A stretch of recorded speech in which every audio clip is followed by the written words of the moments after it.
आंखों, सुनते कानों और धड़कते दिलों, आप सबको हमारी तरफ से अस्सलाम वालेकुम। वालेकुम अस्सलाम। क्या हाल है जी? माशाल्लाह सर, बड़ा खूबसूरत सूट पहना है। अच्छा, ਕੀ ਕੋਈ ਬਲੈਕ ਐਂਡ ਵਾਈਟ ਫਿਲਮ ਫੜ ਲਈ ਯਾਰ ਤੁਸੀਂ? माशाल्लाह बैंक में गए हैं तो जाके गार्ड को कहने लगे और तेरी गन च गोली है? वो कहना नहीं, कहना कट दे फिर जो कुछ आए।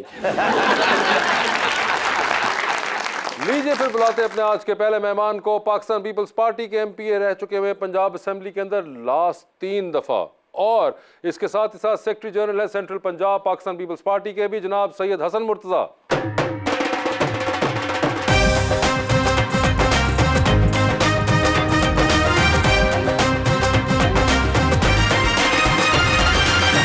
और हसन साहब का साथ देने के लिए हमारी दूसरी मेहमान कराची से तशरीफ लाई हुई है एक्ट्रेस एंड होस्ट मोहतरमा शर्मीन अली।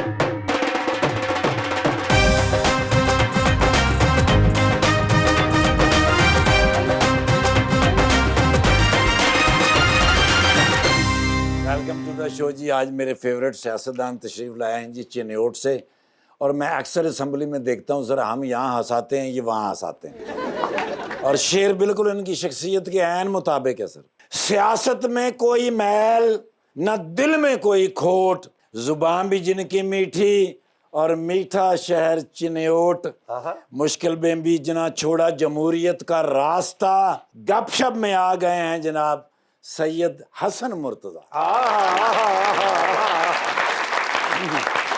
समझाने के लिए मैंने उसे मिसाल दी है, सब्जी बना लो मैंने उबाल दी है, 2 लाख मुझे बिजली का बिल आया है वासे भाई, लगता है उन्होंने उस्मानी बिजली भी मेरे खाते में डाल दी है।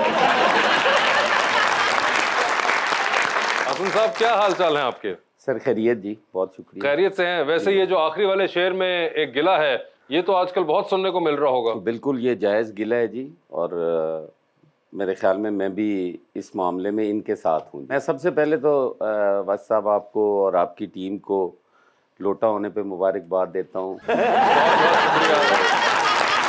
आप सारे यहाँ तशरीफ़ ले आए। बिल्कुल सर, हमने सोचा कि जहां आप जैसे सारे बड़े सियासतदान हो वहां पे हमें कुछ तो फॉलो करना चाहिए। हमने सिर्फ ये चीज बेहतरी की कि हमने प्रेस कॉन्फ्रेंस के बगैर ही कर लिया। मगर अज़म साहब, क्या लग रहा है वैसे, हालात कुछ बेहतर होंगे या नहीं? मायूस नहीं होना चाहिए, इंशाल्लाह ताला हालात बदलेंगे, और सियासतदान कभी भी मायूस नहीं होगा। वो हमेशा हर हाल में जद्दोजहद पे यकीन रखता है, और ख़ास करके पाकिस्तान पीपल्स पार्टी का कारकुन वो तो जद्दोजहद पे यकीन रखता है। हालात बदलेंगे इंशाअल्लाह ताला, फिर जो है वो अवामी राज होगा, अवामी उमंगों के मुताबिक फ़ैसले होंगे इंशाअल्लाह। ये जो अभी है ये अवामी उमंगे नहीं है। देखें, अगर हम ये सोचें कि आइन के बिना भी अच्छा है तो मेरे ख्याल है ये ज़्यादती होगी, और मैं नहीं समझता कि अब जो हुकूमतें हैं या जो ये हमारा मुल्क चलाया जा रहा है या हम जिस तरफ जा रहे हैं वो कोई आइनी रास्ता है। और अगर 90 दिन में इलेक्शन नहीं होते तो वो कोई इस मुल्क के लिए या कौम के लिए या इन हुक्मरानों के लिए किसी के लिए भी बेहतर नहीं है। मैं इस पे सर वापस आऊंगा आपसे। आपके क्या हाल है मैडम? बिल्कुल ये बताएं, कराची में हालात को मुख्तलिफ है, यहाँ वाला ही हाल है? नहीं, यहाँ वाला हाल है, एक जैसे कपड़े पहनूं। मैं ये देख रही थी कि we are colour coordinated tonight. बिल्कुल, आपने बड़ी जबरदस्त कलर कोऑर्डिनेशन की हुई है हम शाह तीनों साहब ने के साथ। की हुई है। हाँ, मैंने तो मजबूरी में की, मैं तो होस्ट हूँ, लेकिन आप लोगों ने जो हसीन इत्तेफाक किया है, क्या आपको पता था कि शाह साहब आज ब्लैक शलवार कमीज पहन कर आ रहे हैं? हम चाहते थे कि आपकी स्क्रीन बहुत अच्छी लगे। हाँ, it's all about the appearance. Karachi में हालात कैसे हैं? बहुत आला, बड़े वधिया। सर ये उनको बताने दे, देखिए शाह साहब वो कराची से आई हैं, आप और मैंने आया, मैं भी कराची से ही हूँ। नहीं सर नहीं, मगर वो रहती हैं वहाँ पे। आप बताइए। Honestly sad state of affairs right now. Sad state of affairs. बहुत ज्यादा लोग डिसहार्टेंड हैं। We don't know what to do. जिससे मैं बात कर रही हूँ वो बाहर जाने की, माइग्रेट करने की सोच रहा है। तो आई थिंक इससे बुरा टाइम मैंने तो ऑनेस्टली इससे पहले अपनी जिंदगी में मगर शर्मीन, ये सिर्फ कराची नहीं, खैर ये तो पूरे मुल्क का ही एक, आप जिस एनर्जी की बात कर रही हैं ये पूरे मुल्क में यही चल रही है। चाहे आप कहीं भी जाके बात करें तो आपको ये मिलेगा। और साथ ही साथ शाह साहब ये भी बड़ा मसला है, स्टेटिस्टिक पे स्टेटिस्टिक आई जा रहा है। आधा साल गुजरा है, इतने लाख छोड़ के चले गए, पिछले साल इतने लाख छोड़ के चले गए, तो ये खबरें तो नहीं रुक रही। मुंडा मैनू तो एयरपोर्ट ते मिले है, मैं कहा कित्थे चलां, कहंदा मैं बाहर चलां, मैं कहा पासपोर्ट कहंदा उत्थे जाके बना लांगा। बट नो एग्जैजरेशन, ऐसे भी मेरे दोस्त जो कि कहते थे हम कभी पाकिस्तान छोड़कर नहीं जाएंगे, हमारी यहाँ पे ज़िंदगी है, हमारी फैमिलीज़ हैं, हमारा इस्टेब्लिश्ड बिजनेस है।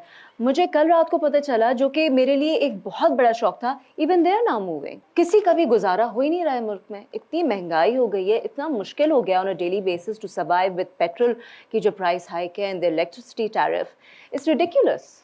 मुझे तो नहीं समझ में आ रहा कि हम कैसे अनदर 2 इयर्स अगर हालात बेहतर नहीं होते तो हम कैसे सर्वाइव करते रहेंगे। सिर्फ महंगाई तो एक एडेड बम हम पे जो गिरा है अभी, मगर मेरे ख्याल से उससे ज़्यादा जो शर्मीन एक ज़्यादा फिक्र अंगेज जो बात है वो है कि जो आपका जिसे कहते हैं ना मोटिवेशनल पॉइंट नीचे चला गया हुआ है, वो पूरी कौम का शाह साहब एक बड़ा वो हुआ है। महंगाई तो आ गई और अभी चले आप कह लें आ रही है, बढ़ रही है, पिछले 1 साल से बढ़ती चली जा रही है, मगर जो मोटिवेशन मरना होती है ना, ये सबसे खतरनाक बात होती है। मोस्टली उसके अंदर से आपकी मिडिल क्लास और आपकी जो लोअर मिडिल क्लास है वो सबसे ज़्यादा परसू कर रही है, बाहर जाना या जाना चाहती है, वहाँ पे मोटिवेशन का शासा बड़ा चक्कर है। और वो तकलीफ मुझे लगता है सबसे ज़्यादा है कि आप उस सोच को कैसे अब चेंज करें। महंगाई से तो आप चले किसी तरह लड़ लेंगे, डबल काम करके लड़ लें, या वो भी मैं वैसे बात कर रहा हूँ एक लॉन्ग रन में आप लड़ लें, लेकिन आप सोच का क्या करें? देखिए, मैंने तो एक सियासी कारकुन की हैसियत से जो देखा है ना, जब तक बंदे के अंदर एहसास ज़िंदा रहता है तो एक उम्मीद होती है।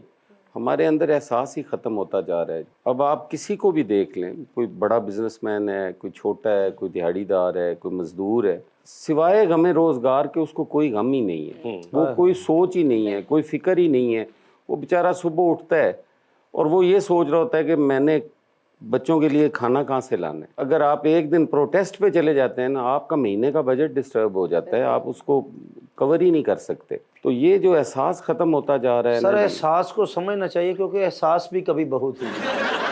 उसी सास भी कभी बहू थी, बड़ा याद खैर। खैर अभी रिसेंट वक्तों में तो एहसास और सास से ज़्यादा हसास का मसला रहा है हमें, जो कि हम ज़्यादा उस गुफ्तगू में रहे हैं बिजी। शाह साहब तो जानते ही हैं। जी, सारे जानते हैं जी, नाम कोई नहीं लेता। जी मुझे ये बताएं, how much does all this affect you when you are doing your acting? I can't speak for others, but for myself, I have to disconnect. मैं जो अपनी रोज़ाना की ज़िंदगी में जिन प्रॉब्लम से गुज़र रही होती हूँ, उनको मुझे घर छोड़कर आना पड़ता है, क्योंकि अगर मैं वो सारा बैगेज अपने साथ अपने सेट पे लेके आऊँगी तो I won't be able to perform. क्योंकि जिस तरह के स्ट्रेसेस आजकल हमारी ज़िंदगियों में हैं, अगर हम उसी के अंदर रहेंगे तो फिर मैं तो एटलीस्ट काम नहीं कर कहीं पे ब्लेसिंग इन डिस्गाइज लगता है एक्टिंग का वो फेज?